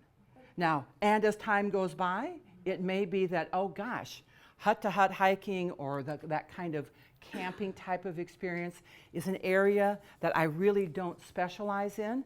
There's someone else that I want to suggest that might be a better fit for you along the way, or, you know, however it is that you eventually position yourself. So I think you can take it, run with it, learn from it, and still be true to what it is that you believe about travel and what it is that you believe about your personal brand. Yeah. Valerie, you were going to say something, or yeah. No, okay. Summer? Did you want to mention that Amanda gave an amazing presentation at Virtuoso Travel Week? Mm-hmm. You can find it on Travel Academy. It was just incredible. Yeah, it was on Kaizen, the Kaizen way. Yeah. It was amazing. Yeah, it was about making small incremental changes. But she's been on a couple of panels that that you can also find on the Academy. Yeah. In regards to over and underselling yourself, I have a really great story that happened last night. So I decided I wanted a Bailey's to take up to my room. So I went to the bar, and there were two men and wives. The men were the bargaining drinks for the wives, and the fella asked me if I lived here at Aquilina, and I said no. And talked about the property. He lives a couple miles up the street. They were dining at Aquilina, and I said no, I'm here on business. I'm a luxury travel advisor. And he said, oh, we want to go. He said, do you do Monte Carlo? I said, of course. All the time. I said, of course. You want to go for the Grand Prix? Yes, we do. Next May. And I said, that's interesting. And this is a coincidence. I got really lucky here. My husband was a race car driver, amateur. And so I was going to, for his 50th birthday, surprise him with a trip, but didn't work out. Anyway, so here we're having this Discover conversation. Right. And we talked about length of time, and they want to take part of it by yacht around, and before I knew it, we're exchanging cards. Collaborating. So how did you undersell? You didn't. No, that's what I'm saying. When they say, Don't do you undersell do Monte yourself. Carlo, of course. Yeah. Sure. Don't say it. And I've never been there, but sure. I just Like of course. And you just stay positive, because they don't care whether you've been there or not. They You want to know if you can deliver on what it is that they're thinking about. Yeah. Right, and I gave myself credibility by right. Yeah, and I told them I did plan, which is true, it's for me. But I've planned other big events like NFL in London, Tour de France, and Wimbledon for my own family. Establish credibility. You're not overselling, Right. even if you don't know anything about it. Right. Beautiful. Great. The power of hanging out at the bar. Yeah, tip. Go to the bar. But Amanda, I've got some real great estate suppliers. too. I was just in Monaco in July, and I have some great suppliers, and we can connect on giving their names to put packages together. Awesome. Thank you. Right. And I think we probably have a Virtuoso partner. We do. We? Yeah, that handles some of those kinds of big events.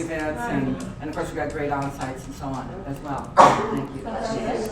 Good. Okay, well, with that in mind, why don't we take time to take a little action around where our strengths are, where our weaknesses are. In your notebook is are two different things. One is called 13 Personal Branding Ideas for Standing Out. Build your reputation where it counts, share your ideas in the form of content, make a list of 5 super successful people in your niche, whatever. Just as a kind of an idea generator, called this, and they'll be on day 3. But then there's a worksheet here. And this would be a fun one for maybe 10 minutes, Jay? Okay. One is a list of flatter yourself. Okay, really, what are you good at? What are your talents? What are some of these superpowers? What are this ability to talk to anybody, anytime? You know, what might some of those superpowers be for you? And then there's another list that says, get real. Okay, what's the stuff that you're not so great at? You know, or that aren't in your superpower list, okay? Things that you are going to have to maybe pay attention to. So just take some time, a little reflective time, to think in terms of what is it that, what do people say about me? You know, what are the things that I can kind of, you know, privately flatter myself about here? And then what are some of the things that I'm going to have to keep an eye on as well? Okay? We'll just take a few minutes.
want those get real what lists to get too long here, so. We're ready. Lori, stop writing in that column. We lost the table. Yeah, we lost that table. Oh my gosh. Okay. Well, They're on break. They got their own thing. so what are some of the things that you kind of, what you want to share? A couple of things that actually kind of fall into that, hey, I'm really pretty good at this kind of thing. Yeah, Amanda. One of mine is I'm a really good gift giver. Oh, that's a skill. Oh. That is a skill. I don't see that. You gave us that time since we've been here.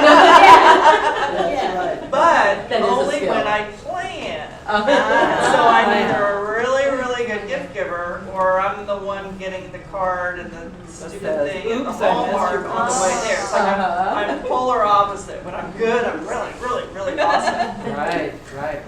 So maybe in that like, let's get real, the organization, the planning part of things maybe falls over in there. Yeah. Yeah. Okay. Who else?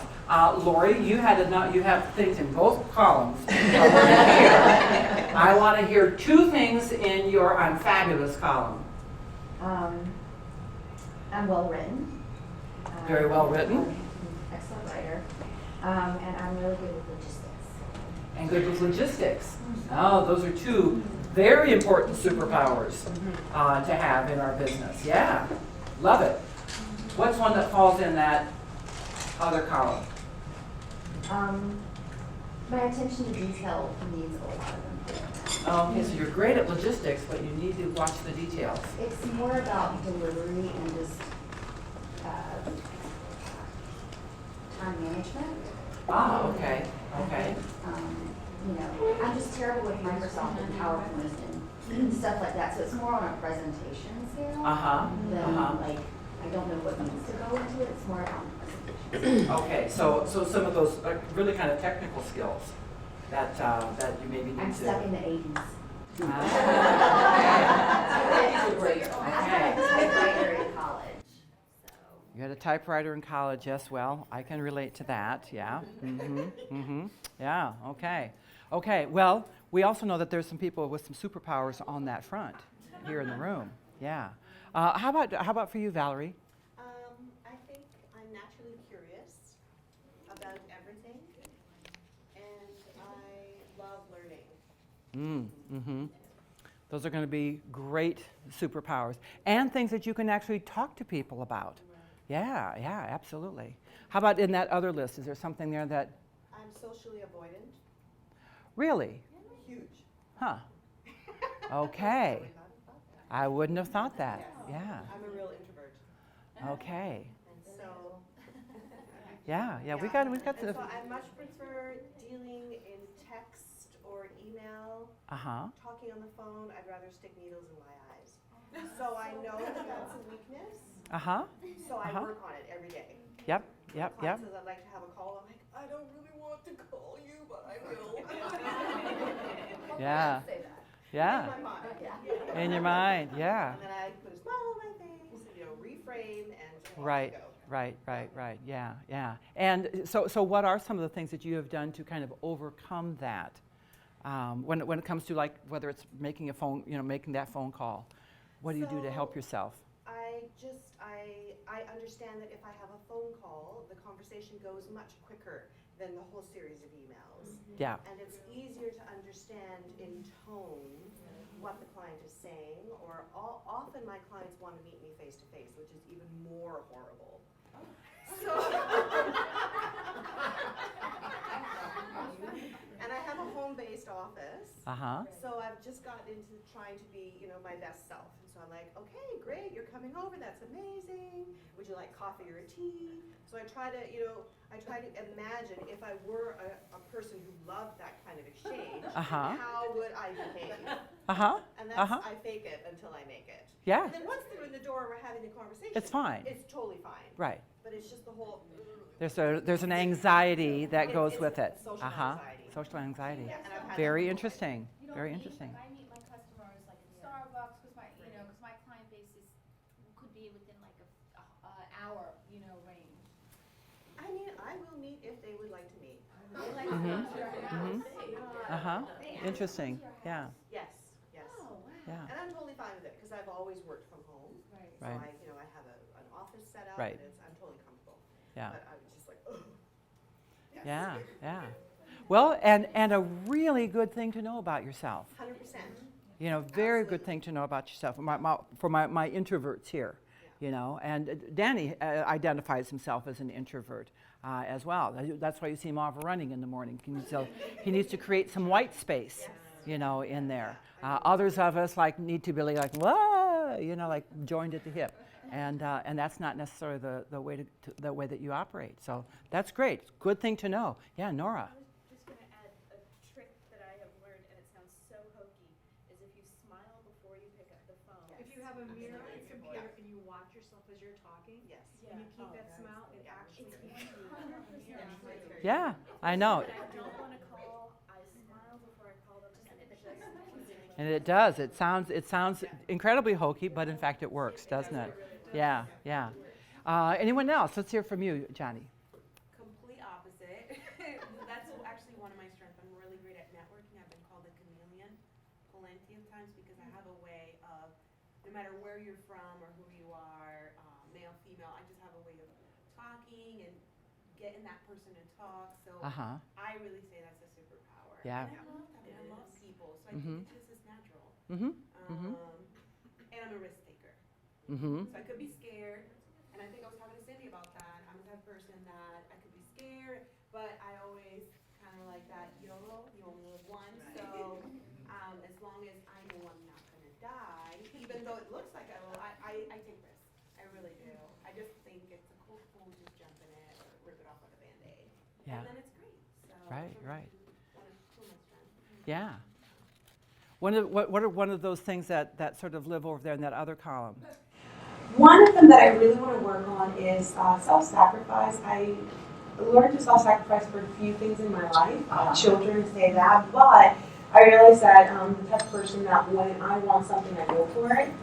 And in that retrospect, sometimes I lose sight of myself and my time and value of other people's time because I'm so honed in and I need to learn how to stop and self-sacrifice certain things. And no, I'm still going to get to that goal, but it doesn't all have to just be... Kind of rein yourself in a little bit. Rein myself in a little bit. I really have to work on that.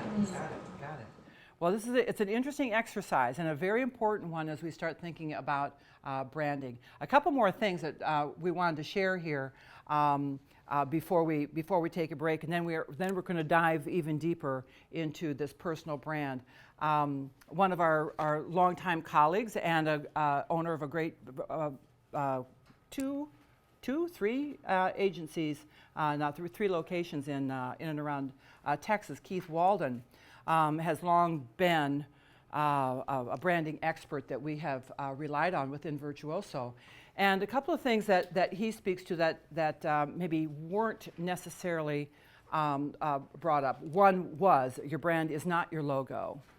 You know, as clever and as cute as it is, that's not it. That's only the identifier out there. It is not, that brand isn't the product out there. Brand is a gut feeling. You know, it is that reputation. It is in the eyes of the consumer. It belongs to the public, and it's what the public says. And that said, branding is a shortcut. Like when we see that Apple logo, it's a shortcut to us recognizing the qualities, the values that these companies bring. There's so many choices out there, which is why it is in fact important to do some branding. You know, and to think about what your brand is, because there's a lot of choices. There's a lot of choices. So you want to really kind of pay attention to what that looks like. And people will base their, this is very important because we've talked about this the other day, people will base their choices, just as you did in describing these things, they'll base their choices on trust. Who do they trust the most, you know, in any given situation? listen to what if you're just in the branding process, though the ICs here among us who are just deciding on a name or just deciding on a physical logo, test it out. Not only do a search to find out if anybody else has gotten it, but test it out with other people. Keith would suggest to you that it needs to go out to about 200 people. What do you think when you see, Helen's Highway to Heaven? What do you think about that? I thought it was a fabulous brand name, but others might interpret it in different ways. So it's very good to test it out there, okay? Make sure that you do a little testing out there. Depends on, it could be interpreted in a lot of different ways in that case. Ask people, based on Helen's Highway to Heaven, okay, what do you think I do? Maybe I ride motorcycles. The image I have of you right now is really fun. Yeah, I'm a psychic. Yeah. Assisted suicide. Oh my goodness. Yeah, that's right. She's got a little twisted piece in here. Think about creating a short little tagline. So if it was Helen's Highway to Heaven, it might be heavenly vacations around the world. Okay? That would help identify that. Virtuoso. We orchestrate dreams. Okay? There's what might be a 2 or not 2, but maybe 3 or 4 or 5 little tagline that might be helpful along the way. And definitely do a trademark search. Even with some of your names that you might be using, do a trademark search. A point that Keith brought up, that we've brought up kind of tangentially here over the last couple of days, is you will be, this kind of goes to your point that you were talking about earlier, Brianna, you will be known by what you sell. So be thoughtful about what you're selling. You want to be very certain that you're working with vetted companies. That you have, that even when they're not virtuoso, look for companies that you have really done some research. When somebody comes in and say, I want this, you've never heard of it, you can't find it anywhere out there. You want to be pretty doggone careful, because if something goes wrong with that, all of a sudden it's not like I'm the one who brought it to you and you put it together, but it's because you are shouldering the responsibility for these things. So not only about insurance, but about really being known by the companies that you keep, which is part of the reason that you chose Virtuoso to begin with. So think in terms of, where can my reputation be enhanced by having Regent as part of my portfolio. Okay, that says a lot about who you are. So this brand affiliation being very important. When you're doing events, and some of you have already been doing some events. Who was it that was talking about, or maybe this was something that I saw on this AI thing that I was watching last night, that the whole driverless car phenomena, the brands that wanted to be affiliated with that early on, one of them was Mercedes. Okay, another company that is doing cross-country trucking with these things is Frigidaire, and they've got it all over the trucks. So how is your brand? Where are you doing your events? Are you doing them in an art gallery? Are you doing where are you meeting your clients? At your Starbucks, which is perfectly great, and or in your office. How is your office set up? All of these things are going to reflect on our brand.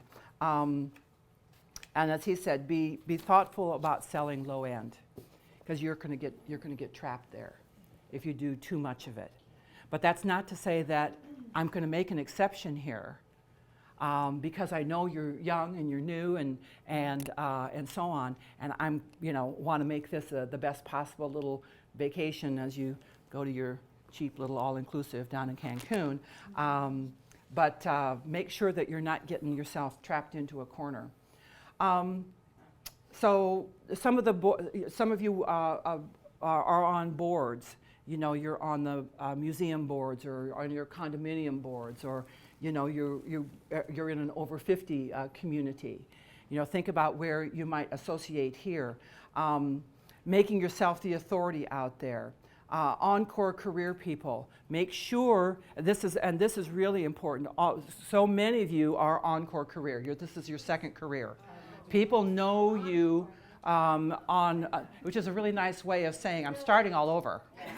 Okay, this is my encore career. I reinvented myself, yes. But here's the thing: people know you from your former, how they have known you before, right? They know you maybe as a mom, as the soccer mom. Maybe they know you as as an executive in a completely other industry. So it's going to be very important that you are able to articulate and rebrand and talk to people about what that looks like. That's why when you're working with your family and friends, they're the perfect audience. I've known new advisors who have gathered, their best friends, come on over for a cocktail. I'm going to tell you about myself. And they put together a whole presentation, present them so that all of these friends understand who they are and what it is that they're doing at this point in time, because they know you from another time and another place. One of the other things, and we'll talk about this a little bit more this afternoon when it comes to sphere of influence. Keith talks a lot about you have potential clients and you have ambassadors. Your ambassadors may be people who can tell your story.